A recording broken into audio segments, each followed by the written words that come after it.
Manny's affair. Hey, big guy. Want to go on a date? She initiated conversation. He began to gesticulate, limbs flailing this way and that, emphasising some pent-up need, some private anguish. Her hand artlessly settled on his shoulder. She pulled him close. My jealousy lathered up. After 1,000 times, it never failed. My heart pounded like a steam hammer.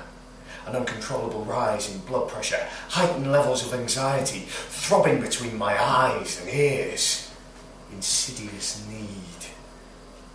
Well, it provided me with an excitement which can't be topped, a rush to thrive on, for at the moment when Sylvia took her date's wallet and he began to lose his mind, the thrill would be gone.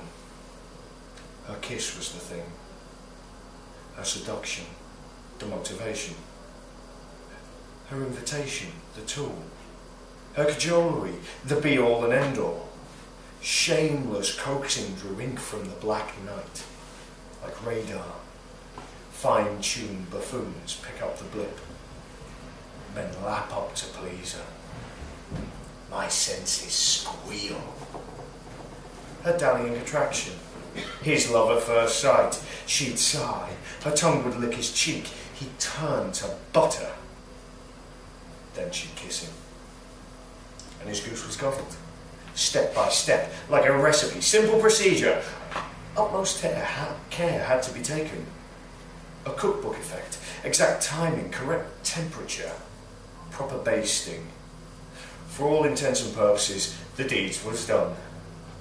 Once they began swapping tongues, all I had to do was stand by until she made a break for him. Then I'd block his lick-spittle attempt of pursuit. Only this time with Manny, it turned into a hostage situation. And upon catching sight of me, his ransom demand became an accounting of Lottie's behaviour. Of all things!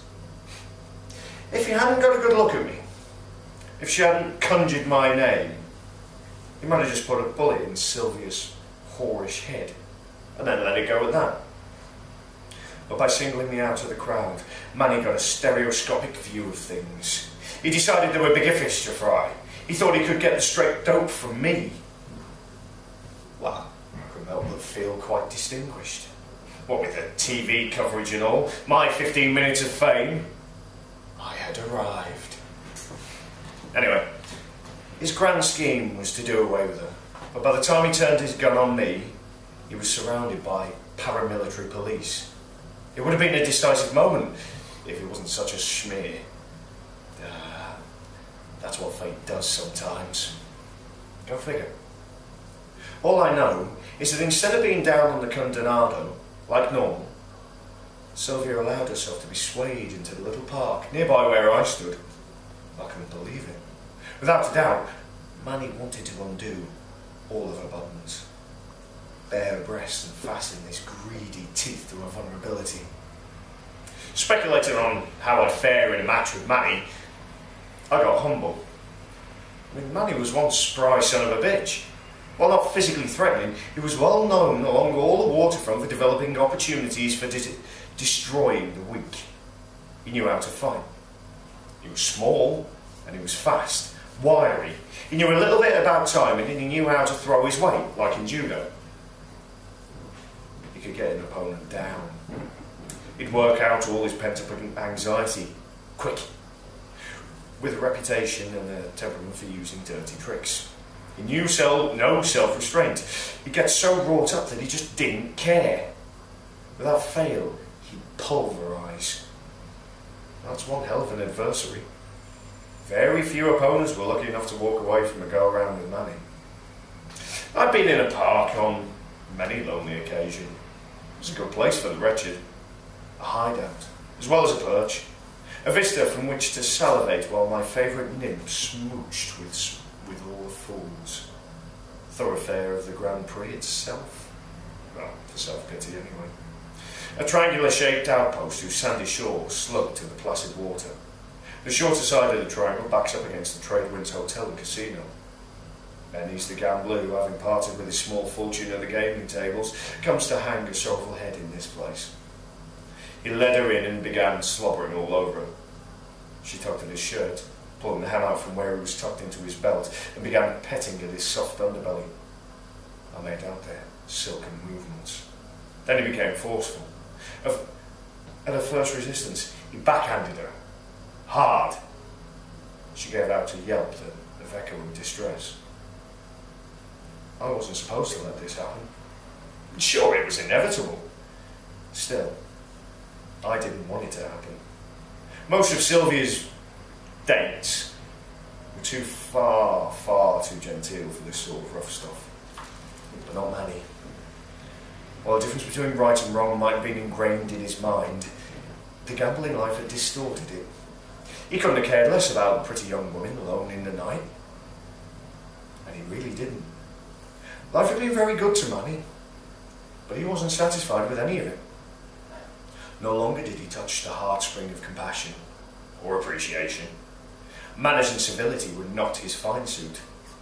He'd grown cruel and fiendish, merciless, and he was about to try his sadistic act on my turf. I threw a fist-sized rock towards them. It thudded in the soft white sand. "Who's there?" The night was still. Towering palm fronds caught the glare of the casino spotlights. I lobbed another hefty stone. This one crashed against the soft flesh. Squawk jostled the blackness. Contrasting glare flooded the upper portion of the isosceles. Behind me, a cement wall blocked everything. A shot rang out. Manny was armed! She squealed. He grunted. Something ripped. She called my name. He fired again. Then twice more. A voice on the street cried out. Manny was nervous. I moved from the casino side to the ocean side. Slowly, I made my way around the perimeter. From under the balmy cover of night, I stepped into the electric light of the street. There's some guy in there with a girl and a gun, I told the first pedestrian. An explosion accompanied a burning wallop in my left shoulder. In a spasm of shock, I dropped and I crawled for cover. The pedestrian disappeared. I lay behind a rock, panting. "You bastard! This is your last night on Earth!" Manny shouted. My mind raced. I might still have a figure to brag about if I could get out of this. But it all seemed so punishing. I relied on a quick foxhole prayer. Get me out of this one, just get me out of this one, and I'll never do anything wrong again. 2 police cruisers pulled up. How quickly law enforcement responds in an environment rife with crime, in an environment bubbling with tourist dollars. Through the PA system, a policeman ordered him to surrender. Never! Your weapon in yourself, the PA urged. He riddled one of the cruisers with holes. The cops crouched. A paramilitary SWAT team made the scene. From the rear of a Hummer vehicle, camouflaged figures armed with state-of-the-art weaponry descended. To quell the crisis, they surrounded. Come 1 step closer and I splatter her! Bullet shock was wearing off. Terrible pain setting in. An ambulance attendant ripped my shirt open, dumping gauze onto the wound. I know him, I muttered. Manny let off a couple more shots. Broadleaf bushes rustled with commandos seeking better positions. The PA barked again, explaining Manny's lost cause, proposing clemency should he allow the girl to go, offering a rationale of things as not that bad. One of Manny's bullets ricocheted off the eyewitness news monitor. A volley of return fire echoed from within the triangle. An unmarked car unloaded all kinds of electronics, which the camouflage figures carried into the crisis area. Wires were strung, cables clamped, juice was generated. After a brief silence, a switch was hit. Bright white light bathed us all. Manny kneeled atop a picnic table, tight as a wound clock. Before him, Sylvia huddled, his fingers on her soft throat, pistol pressed to her head. She's gonna die! We wish to negotiate a time period for your surrender. What can we do to ameliorate the situation? Get lost! Is there anything you need at the moment? What do you want? I want that son of a bitch with the blood dripping off him. I faced the crisis. Presently turning towards a negotiating policeman, I feared what might happen next. Yes, of course. The cop motioned to me. But you already have the girl. The other police officers began asking what I knew about him. I gave up some useless information. Yeah, the cop said. But you really can't know a guy like him, can you? I thought about it for a second, as if a moment of thought, a moment of clarity might make sense of the situation. She's as good as dead now. Give her up, man. Let's make a trade. Sounds fair. You send her out, we'll send him in. No, the other way around. We do things my way. We can't afford losing two innocent bystanders. Innocent? He sets people up, she robs them. I got a little message for him. The cop held the microphone to my mouth, coaching me. Yes, Manny, what is it? I asked. That woman you pawned off on me. What happened to her? Well, beats me. Why? She fucked me around. Left me with nothing. You still have your gambling chips, don't you? He let off a round of ammo, grazing Sylvia's temple. This is war! His fire was returned by commandos shooting into the sand. The cop yanked the mic. Manny, you don't have to take it to this level. Letting loose more ammo, Manny began to shout.